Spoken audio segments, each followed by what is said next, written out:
ఓం మహాగణాధిపతయే నమః. ఓం గురుభ్యో నమః. ఓం శ్రీమాత్రే నమః.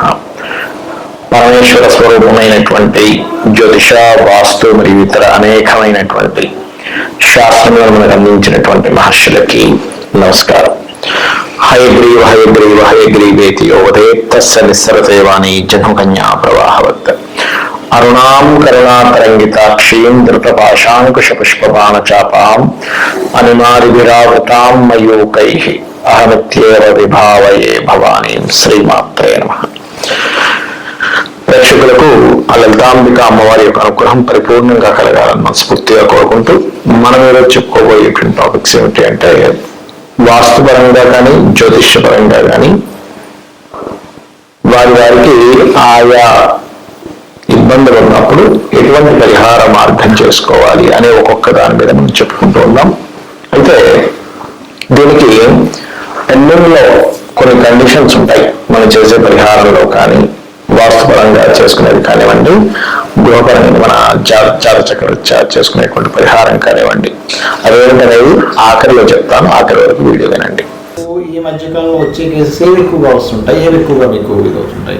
అంత చేతులు ఎత్తేసిన కేసులు, సపోజ్ హెల్ప్లెస్ మా దగ్గరకు వస్తాయి. ఇప్పుడు రుమటైడ్ ఆర్థరైటిస్ ఉంటుంది. రుమటైడ్ ఆర్థరైటిస్ లో వాళ్ళు కార్టిజాన్ స్టెరాయిడ్స్ పెట్టుంటారు, ఇంకా వీక్ అయిపోయి కిడ్నీ ప్రాబ్లం వచ్చి వాళ్ళు వస్తారు రెఫరెన్స్ పెయిన్స్ తగ్గాలని చెప్పి. బ్యాక్ పెయిన్ లో lumbar spondylitis, disc prolapse, sciatica వాళ్ళు అట్లా నెంబర్ ఆఫ్ కేసెస్ వస్తుంటాయి. సమస్యలకు 100% ట్రీట్మెంట్ గ్యారంటీ. 20 సంవత్సరాల ఎక్స్పీరియన్స్ కలిగిన అంతర్జాతీయ హోమియో వైద్యులు డాక్టర్ బెల్లంకొండ నాగేశ్వరరావు గారి ఆధ్వర్యంలో హోమియో ద్వారా 100% ట్రీట్మెంట్. For appointments 8121998560. మీ ఆరోగ్యం మా భరోసా. ఇవాళ మనము ఆనందం అంటే హ్యాపీనెస్ లేదండి అని చాలా మంది అంటూ ఉంటారు. దానికి వాస్తుశాస్త్రరీత్యా కలిగేటువంటి అవరోధాలు ఏమిటి అంటే, వాస్తుపరంగా ఎటువంటి తప్పిదాలు చేసుకోవడం వల్ల జరుగుతుంది, మరియు జ్యోతిషాస్త్రరీత్యా ఏ గ్రహం యాక్టివేషన్ అనేది మీకు ఆనందం వస్తుంది అనే విషయం మనం ఇప్పుడు తెలుసుకుందాం. సర్వసాధారణంగా ఆనందం అనేటువంటిది జ్యోతిష్ శాస్త్రంలో పంచమ స్థానము, లాభస్థానము, లగ్నము పాడైతే వాళ్ళకి ఆనందం ఉండదు. అంటే పంచమంలో ఫ్రెండ్స్, హ్యాపీనెస్ ఇవన్నీ ఉంటాయి. 11th house లో కూడా ఉంటాయి, లగ్నంలో కూడా ఉంటుంది. ఈ భావాలు కనుకంటే లగ్నాధిపతి పాడైనా, పంచమ స్థానాధిపతి పాడైనా, లాభస్థానాధిపతి పాడైనా ఇవి దెబ్బతింటాయి. అదేవిధంగా నడుస్తున్న మహాదశ కనుక ఈ పంచమాన్ని వ్యతిరేకించే దశ, లేకపోతే శత్రువులు ఎక్కువగా ఉండేటువంటి మహాదశలు, శత్రుత్వాలు కలిగేది ఎప్పుడు. ఎందుకంటే ఆనందం ఎప్పుడు తగ్గుతుంది? ఈ గొడవలు ఉంటే ఆనందం తగ్గుతుంది. కావున ఈ గొడవలను ఇచ్చేటువంటి ఈ మహాదశలు ఎప్పుడైతే ఉంటుంటాయో ఇక్కడ ఆనందం లేకపోవడము, గొడవలు పెరగడం జరుగుతూ ఉంటుంది. అందుకని మొట్టమొదటిగా మీరు చేయవలసిన ఆనందం రావాలి అంటే నవగ్రహాల్లో గుర్తుపెట్టుకోండి.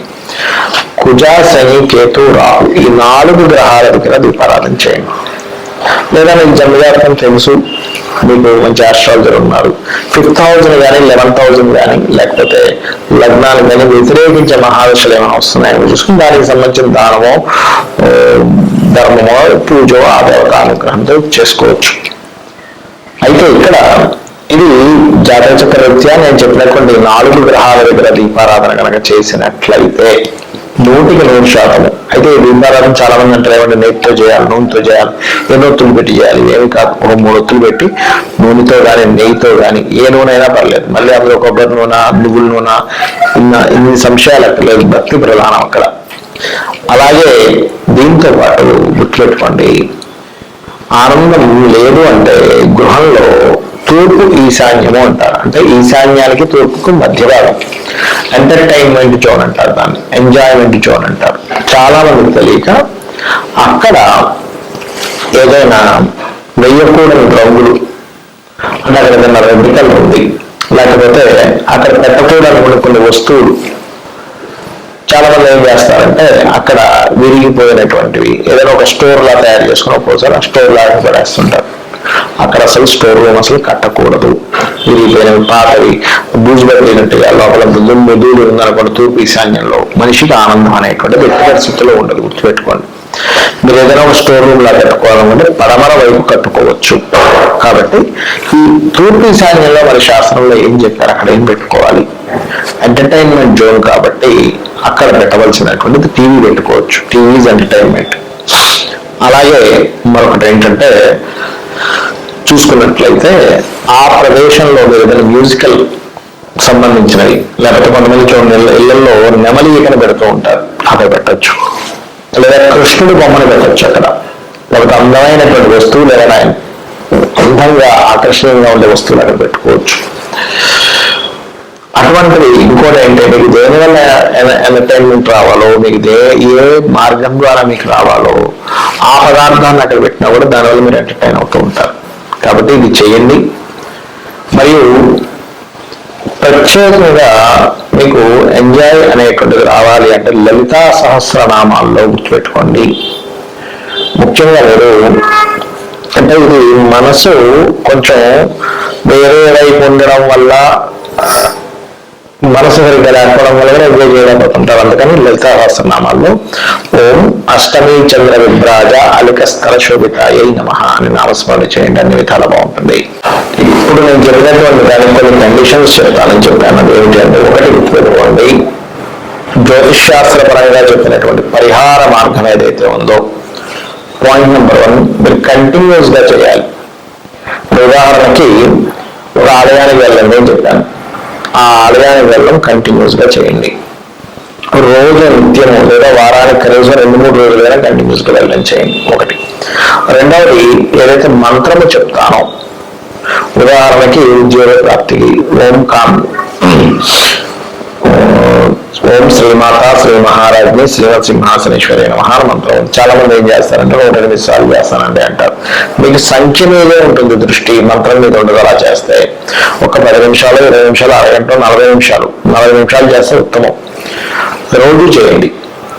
అంటే ఒక ఉదాహరణ చెప్తున్నాను నేను మీకు. ఆ రకంగా ఏదైనా ఒక మంత్రం చెప్పాను అంటే ఎనీ వీడియోలో 40 మినిట్స్ చేయడం ప్రాక్టీస్ చేయండి. రోజు చేయండి. మీరు రోజు కనుక చేయకపోతే దాని ఎఫెక్ట్ అనేటువంటిది ఉండదు. సరిగ్గా గుర్తుపెట్టుకోండి. ఇక మూడోది ఏంటంటే, చాలా మంది అడుగుతున్నటువంటి ప్రశ్న, వాస్తవంగా చెప్తున్నారు కానీ గృహము కనుక మాది అద్దె గృహం అయితే, అంటే సొంత ఇల్లు కాకుండా రెంట్కి తీసుకున్నాము, అప్పుడు కూడా ఇది పనిచేస్తుందా అని అడుగుతున్నారు. ఒకటే గుర్తుపెట్టుకోండి, మన వెహికల్ కాదు, ఫ్రెండ్ వెహికల్ తీసుకున్నాము, వెళ్ళాము, కింద పెడతాము.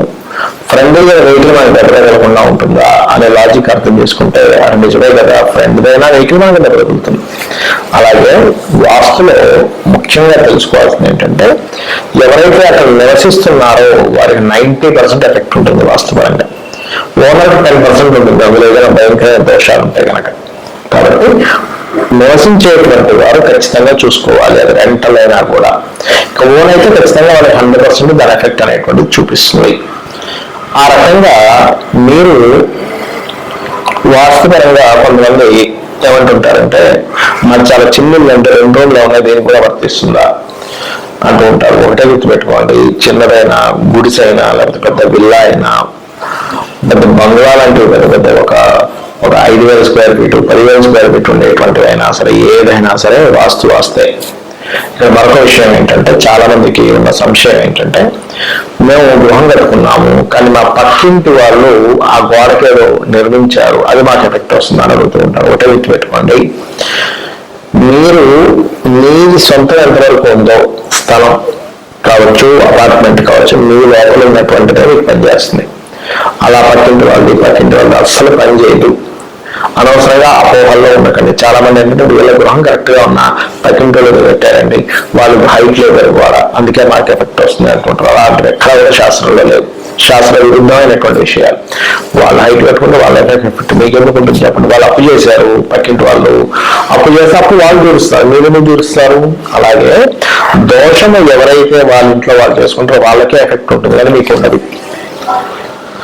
కాబట్టి ఎట్టి పరిస్థితుల్లో చాలా మంది ఏం చేస్తుంటారంటే, వాళ్ళు ఈశాన్యంలో బావిలో పోయారండి, అది మాకు నైరుతి అవుతుంది కదా అంటారు. వాళ్ళకి ఈశాన్యం, మీకు నైరుతి ఎందుకు అవుతుంది? అది మీ ప్రెమిసెస్ వరకే మీకు నైరుతి, వాళ్ళ ప్రెమిసెస్ లో ఉండే ఈశాన్యం మీ నైరుతిగా సంబంధం ఉండదు. ఇది గుర్తుపెట్టుకోండి. ఇది ఎందుకు ఈ క్లారిటీ ఇస్తున్నానంటే, చాలా మంది వాస్తులో లేనటువంటి విషయాలను ఇలాంటివి చెప్పి అనవసరంగా పిచ్చి పిచ్చివన్నీ కూడా తయారు చేస్తున్నారు. ఇది గుర్తుపెట్టుకోండి. అలాగే మరొకటి ఏంటంటే, ఎక్కువగా ఇబ్బందులు ఉన్నాయి మీకు అసలు తీరట్లే, ఉద్యోగం కావచ్చు, సమస్యలు ఏదైనా తీరట్లే, మీరు ఒక సంకల్పం చేసుకోండి. కనీసం 2 నెలలకి 3 నెలలకు ఒక్కసారి ఏదైనా క్షేత్రానికి వెళ్ళి వస్తూ ఉండండి. మనకి పూర్వం ఏదైనా ఒక సమస్య ఉన్నప్పుడు ముఖ్యంగా క్షేత్రాలకు వెళ్ళొచ్చామని రమణ. ఎందుకంటే క్షేత్ర మహిమ అటువంటిది. మన పూర్వజన్మ కర్మల ఆధారంగా మనం ఇక్కడ ఇబ్బంది పడుతూ ఉంటాం. క్షేత్రాలు ఏ క్షేత్రాలకు వెళ్తే అక్కడ ఏ దేవతా స్వరూపం అనుగ్రహిస్తుందో మనకు తెలియదు. అంటే మన పంచమస్థానాన్ని బట్టి దశని బట్టి కూడా ఉంటుంది. అలాగే జాతకం చూపించుకోవడం అనేటువంటిది మీకు సరిగ్గా ధనం లేకపోవడం వల్ల, చూపించుకునేదానికి సరైన వ్యక్తులు లేకపోవడం వల్ల ఇబ్బంది పడుతున్నారు. మొట్టమొదటిగా మీ దశ ఏం నడుస్తుందో చూడండి. మీరు నెట్లో పెట్టిన మీ డేట్ ఆఫ్ బర్త్ కొడితే మీకు చక్రం వస్తుంది. మీకు ప్రజెంట్ ఏ దశ నడుస్తుందంటే అది రిజల్ట్ వస్తుంది. ప్లే స్టోర్లో బోల్డ్ అనే యాప్స్ ఉన్నాయి, free apps. Me date of birth కొడితే ఆ ఫ్రీ యాప్లో మీ మహాదశ ఏంటి వస్తుంది. మీకు ఏమి తెలియకపోయినా ఆ మహాదశ సంబంధించినటువంటి దానం ఇవ్వండి. అంటే రవిదశ నడుస్తుంది, గోధుమలు, చంద్రదశ బియ్యము, కుజదశ కందులు, బుధమహాదశ పెసలు, గురుమహాదశ శనగలు, అదేవిధంగా శుక్రమహాదశ బొబ్బర్లు అంటే అలసందలు అంటూ ఉంటారు, శని మహాదశ తెల్ల నువ్వులు, రాహు మహాదశ మినుములు, కేతు మహాదశ విలువలు.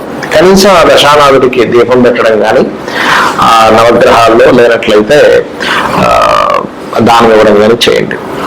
అసలు జాతక చక్రమే లేదు, కానీ నాకున్న ఒక్క సమస్య బోల్డ్ అనే సమస్యలు ఉన్నాయి. ఒకటే గుర్తుపెట్టుకోండి, 41 రోజులు లలితా సహస్రనామాన్ని ఉదయము సాయంత్రం, లలితా సహస్రనామాన్ని మీకు నోటితో చదవడం రాదు, చక్కగా యూట్యూబ్లో పెట్టుకొని ఒక దీపం వెలిగించి సహస్రనామాలు వస్తూ ఉంటే చక్కగా కళ్ళు మూసుకొని ఇక్కడ ధ్యాస పెట్టి మనసులో ఆ లలితా సహస్రనామాలు వస్తుంటే మనసులో మీరు కూడా చేస్తూ ఉండండి. దానికి తగ్గట్టుగా మీకు ఖచ్చితంగా 40 రోజులు అంటే ఒక మండల కాలం తర్వాత ఇది ఒక దీక్షలాగా మీరు చేయగలిగితే ఖచ్చితంగా మీ సమస్యల నుంచి బయటపడతారు. మీకు ఇక్కడ సందేహం కలగవచ్చు, దీక్ష అన్నారు కదండి, అయ్యప్ప స్వామి దీక్షలాగే వస్త్రధారణ చేసుకోవాలా, కిందన పడుకోవాలా, సంసారంతో దూరంగా ఉండాలంటే అలా కూడా చేయొచ్చు. మీ యొక్క నిత్య జీవితంలో చేసే మీ పనులు చేసుకుంటూ కూడా ఈ ప్రక్రియ చేయొచ్చు. మీరు ఖచ్చితంగా ఉపాసన ఏమంటారు దీక్ష తీసుకున్నట్టే చేయాలని రూల్ ఏమీ లేదు. మీ గృహస్థ ధర్మాలు మీరు పాటిస్తూ ఇలా కూడా చేయొచ్చు. లేదు నేను కఠోరంగా దీక్ష తీసుకున్నట్టే చేస్తానంటే ఆ రకంగా కూడా చేయొచ్చు. అది ఎటువంటి సందేహం కానీ ఏమి లేదు. ఎందుకంటే ఒక విషయం చెబితే దానికి 100 సందేహాలు ఉంటున్నాయి.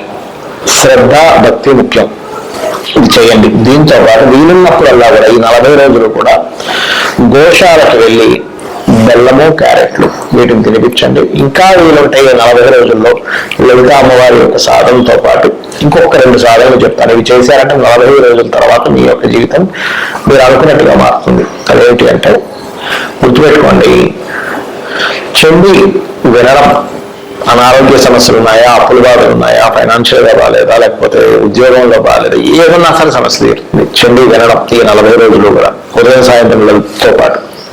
మరొక విషయం ఏంటంటే పితృదేవతలకి, అంటే మీ యొక్క పితరులు ఉంటారు కానీ వారికి మీరు వారి పేరు మీద అమావాస్య నాడు కానీ లేకపోతే ఇంకేదైనా మీకు అమావాస్య దగ్గరలో లేదు, మొన్న అయిపోయిందండి ఇవ్వాలనుకుంటున్నాం, ఏదైనా ఒక రోజు ఇచ్చేసేవచ్చు, తప్పేం లేదు. పితృదేవతల కోసం అని చెప్పి ఇవ్వచ్చు. మీరు మీ తాతగారా, తండ్రి గారా, లేకపోతే మీ ముత్తాతగారి పేరు మీద ఎవరి పేరు మీద ఇవ్వగలుగుతున్నారో వాళ్ళ పేరు మీద ఇవ్వచ్చు. దీనివల్ల ఏం జరుగుతుందంటే మీకు టోటల్గా ఎప్పుడైతే లలితాసహస్రనామాలు చేస్తున్నారో మీకు కర్మ ఏదైతే ఆరాలో ఉందో, ఆరాతో సంబంధం ఉంటుంది, చక్రాలతో సంబంధం ఉంటుంది, ఇవన్నీ కూడా క్లియర్ అవడం జరుగుతుంది. మీ సమస్యలు అలా చేతితో తీసి పక్కన పెట్టినట్టుగా జరుగుతుంది. కాబట్టి ఇది చేయండి, 100% మీరు సక్సెస్ అవుతారు. శ్రీమాత్రే నమః.